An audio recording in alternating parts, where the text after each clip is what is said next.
Hello everyone, you all welcome in my YouTube channel. How are you? Hope you are great. I am Ruby Khan and you are watching SR English Speaking Academy. As you know that हम tenses पढ़ रहे हैं तो tense का आज last जो tense है future perfect continuous tense है। इसे फ्यूचर प्रोग्रेसिव टेंस भी कहते हैं। गाइस सभी कंटिन्यूअस टेंस को प्रोग्रेसिव टेंस भी कहते हैं, तो नाम से बिल्कुल भी कंफ्यूज ना हो। फ्यूचर परफेक्ट कंटिन्यूअस टेंस कैसे आप इसको पहचानेंगे, मैं थोड़ा सा आपके साथ डिस्कस करूंगी। फ्यूचर में किसी समय पर या फिर किसी और एक्शन के समय पर कोई काम कुछ टाइम पीरियड के लिए कंटिन्यू रहेगा, वहां पर हम फ्रेंड्स यूज करेंगे future perfect continuous tense. No matter कि वो काम शुरू कब हुआ, चाहे वो पास्ट से शुरू हुआ हो या फिर प्रेजेंट से शुरू हुआ हो या फिर फ्यूचर में ही शुरू हुआ हो, लेकिन वो कुछ टाइम पीरियड तक फ्यूचर में कंटिन्यू रहेगा, वहां पर हम यूज करेंगे future perfect continuous tense. I am sentence से क्लियर करते हैं। जब तुम आओगे वह 2 घंटे से पढ़ाई कर रही होगी। इसको हम इस तरह से थोड़ा सा समझ लेते हैं। फर्स्ट सेंटेंस है जब तुम आओगे वह 2 घंटे से पढ़ाई कर रही होगी। तो फ्यूचर में जब तुम आओगे तो वो 2 घंटे से पढ़ाई कर रही होगी। तो यहाँ फ्यूचर में जब तुम आओगे तो कितना समय से, 2 घंटे से फ्यूचर में कोई काम चल रहा होगा। नेक्स्ट वन है मैं ऑफिस जा रही हूँ, मैं 5 बजे तक ऑफिस में काम कर रही होंगी। तो मैं इसमें क्या बता रही हूँ, प्रेजेंट की बात कर रही हूँ कि मैं अभी जा रही हूँ। प्रेजेंट में मैं ऑफिस जा रही हूँ और मैं शाम 5 बजे तक मैं काम कर रही होंगी। तो फ्यूचर में मैं यहाँ पर 5 बजे तक काम कर रही होंगी। नेक्स्ट वन है सेंटेंस अगले महीने इस समय तक हम यहाँ 5 साल से रह रहे होंगे। पास्ट से अगले महीने तक हम यहाँ 5 साल से रह रहे होंगे, 5 साल से। तो ये पास्ट में शुरू हुआ लेकिन फ्यूचर में कुछ टाइम पीरियड तक कंटिन्यू रहा। प्रेजेंट में शुरू हुआ और फ्यूचर में कुछ टाइम पीरियड तक कंटिन्यू रहा। ये फ्यूचर में ही शुरू हुआ लेकिन फ्यूचर में भी कुछ टाइम पीरियड तक कंटिन्यू एक्शन हुआ, वर्क हुआ। तो इस तरह से फ्रेंड इस टेंस को आप आसानी से पहचान सकते हैं। आइए फ्रेंड्स अब हम इसकी पहचान करते हैं कैसे। रहा होगा, रही होगी, रहे होंगे, रहा होगा या फिर रही होंगी तथा समय भी दिया होता है। समय के साथ जब हम बात करेंगे वहां पर फ्रेंड्स हम यूज करेंगे फ्यूचर परफेक्ट कंटिन्यूअस टेंस। इसका स्ट्रक्चर क्या होता है, subject plus will have been, इसकी हेल्पिंग वर्ब थोड़ी सी बड़ी है, will have been plus verb में ING form plus object. Negative के लिए यूज करेंगे सब्जेक्ट प्लस वांट, आप चाहें तो कॉन्ट्रैक्शन यूज करें और चाहे तो विल नॉट यूज करें। Subject plus want, have been plus verb में ING form plus object. Question पूछने के लिए आप हेल्पिंग वर्ब पहले यूज करेंगे, helping verb plus subject plus have been plus verb में ING form plus object. Interrogative negative के लिए will plus subject plus not plus have been plus verb में आईएनजी फॉर्म प्लस ऑब्जेक्ट। अगर contraction use करना चाहते हैं यहाँ पर want plus subject plus have been plus verb में ING form plus object. Double interrogative के लिए फ्रेंड्स यूज करेंगे डब्ल्यूएच वर्ड प्लस विल और shall plus subject plus have been plus object. Will और शैल के बारे में फ्रेंड्स फ्यूचर के सभी टेंस में मैंने आपके साथ डिस्कस किया है कि शैल रेयरली हम यूज करते हैं जहां पर हमें रिटन एग्जाम वगैरह देना होता है या फिर हम फॉर्मल वे में किसी से बात कर रहे होते हैं, वहां पर हम आई और वी के साथ शैल भी यूज कर सकते हैं। कोई दिक्कत नहीं, आप यूज कर सकते हैं, बट स्पोकन इंग्लिश में सभी के साथ विल यूज करते हैं। नेक्स्ट वन है कॉन्ट्रैक्शन डिस्कस कर लेते हैं। विल नॉट हैव बीन तो won't have been, shall not have been, shan't have been. Subject के साथ कैसे यूज करेंगे कॉन्ट्रैक्शन, थोड़ा सा देख लेते हैं। I will have been, I'll have been, you will have been, you'll have been, they will have been, they'll have been. इसकी प्रैक्टिस फ्रेंड्स जरूर करें तभी आप बोल पाएंगे। We will have been, we'll have been, she will have been, she'll have been, he will have been, he'll have been, it will have been, it'll have been। सो इस तरह से सब्जेक्ट के साथ भी आप कॉन्ट्रैक्शन यूज कर सकते हैं। जब आप सभी सब्जेक्ट के साथ हेल्पिंग वर्ब यूज करके टंग को राउंड करेंगे, बार बार प्रैक्टिस करेंगे, तभी आपकी टंग पे फ्लुएंसी आएगी। फ्रेंड्स जरूर से प्रैक्टिस करें। आई नो सभी को पता होता है कि सब्जेक्ट के आई के साथ will have been, shall have been जो भी लगता है, लेकिन आपकी टंग पे फ्लुएंसी कब आएगी, जब आप repeated over and over again practice करेंगे, then you can build up your fluency. Okay, so next हम थोड़ा सा डिस्कस कर लेंगे सिंस और फॉर कहाँ पे यूज करते हैं। सिंस हम यूज करते हैं फ्रेंड्स स्पेसिफिक टाइम पीरियड के लिए, जैसे कि एग्जांपल 2010, संडे से, मंडे से और जनवरी से। और तो एग्जैक्ट टाइम पीरियड के लिए हम यूज करेंगे सिंस। फॉर हम यूज करते हैं ड्यूरेशन बताने के लिए, जैसे 1 घंटा, 2 घंटा, 4 महीने, 2 महीने, 3 साल, इस तरह से जब हमें बोलना होता है वहां पर हम यूज करेंगे फॉर।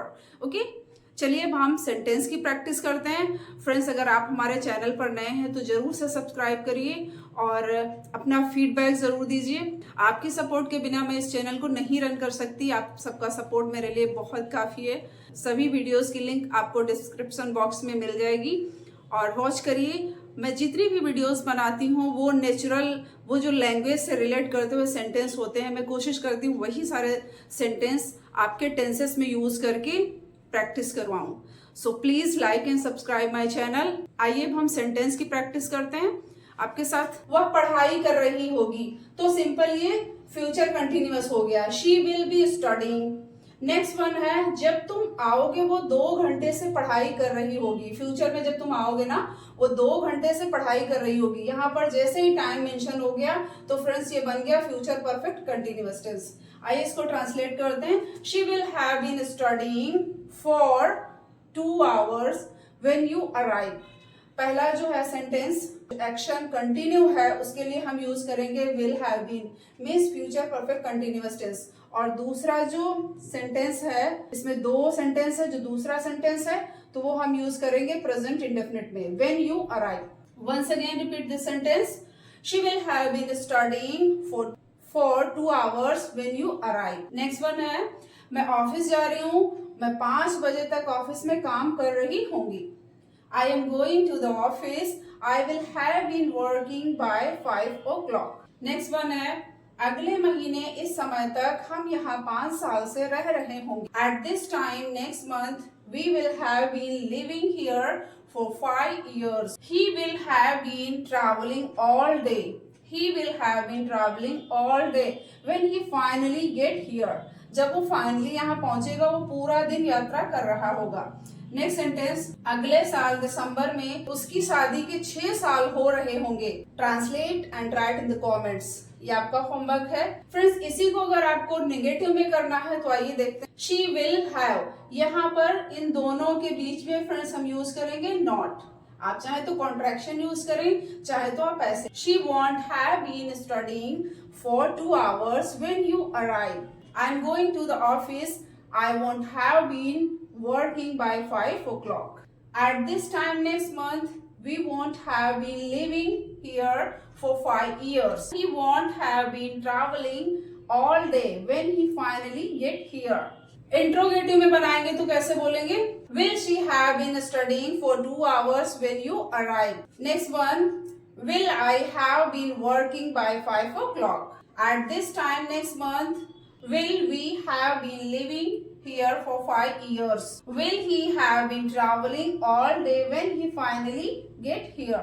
इस तरह से फ्रेंड्स आप निगेटिव, इंट्रोगेटिव सभी सेंटेंस को ट्रांसलेट कर सकते हैं इजिली। अब हम नेक्स्ट प्रैक्टिस करेंगे और सेंटेंस की आपके साथ। वीडियो में लास्ट तक बने रहिए और आपको ये वीडियो थोड़ी सी भी हेल्पफुल लगे तो please like and subscribe my. आइए अब और हम सेंटेंसेस की प्रैक्टिस करते हैं आपके साथ। जब तक वो रिटायर होगी तब तक वो 35 साल से पढ़ा रही हो। By the time she retires she will have been teaching for 35 years। Duration है इसलिए फॉर यूज करेंगे for 35 years। By the time she retires she will have been teaching for 35 years। Next one है जनवरी से हम इस project पर काम कर रहे होंगे। ये प्लानिंग चल रही फ्यूचर प्लानिंग की, हम जनवरी से इस प्रोजेक्ट पर काम कर रहे हैं। Will have been working in this project since January. Next one है हम अगले साल इस समय तक बहुत अच्छी अंग्रेजी बोल रहे होंगे। By this time next year we will have been speaking very good English. अगले महीने वह 1 साल से स्मोकिंग नहीं कर रहा होगा। By next month he won't, will not चाहे आप यूज करें, चाहे इसका कॉन्ट्रैक्शन यूज करें won't, he won't have been smoking for a year। Next one है वह उससे नहीं मिल रही होगी क्योंकि वह गुस्से में है। she won't have been seeing her because she is angry। उम्मीद करती हूँ कि आपको ये टेंस बहुत ही अच्छा लगा होगा और बहुत से सेंटेंस, बहुत से पॉइंट आपको सीखने को मिले होंगे। नेक्स्ट हम प्रैक्टिस करेंगे अभी इंट्रोगेटिव सेंटेंस की। क्या तब तक वो मेरा इंतजार कर रही होगी? Will she have been waiting for me by then? जब तक आप रिटायर होंगी तब तक आप इस कॉलेज में कितने टाइम से पढ़ा रही होंगी, मतलब कब से आप पढ़ा रही होंगी। तो आप कैसे बोलेंगे? By the time you retire, how long will you have been teaching at this college? जब आप रिटायर होंगी कब से आप इस कॉलेज में पढ़ा रही होंगी। तो आपको बोलना होगा by the time you retire, how long will you have been teaching at this college? Next one है फ्रेंड, क्या वह रात का खाना खा रही होगी जब मैं कमरे में आऊंगी या फिर जब मैं कमरे में आऊंगा? Will she have been taking dinner when I enter the room? या फिर यहाँ पर taking की जगह eating भी कह सकते हैं। Will she have been eating dinner when I enter the room? Next one है, क्या तुम घर पहुंचने तक पूरा दिन काम कर रहे होगे?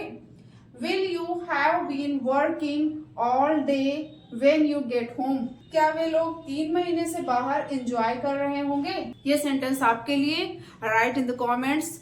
फ्रेंड्स, आज जो है हमारे टेंसेस की सीरीज कंप्लीट होती है। आज हमारे जो 12 टेंस हैं, हमने सभी सेंटेंस पूरी तरह से आपको एक्सप्लेन करने की कोशिश की। उम्मीद करते हैं कि आपने जो है सभी टेंसेस को बहुत एंजॉय किया होगा।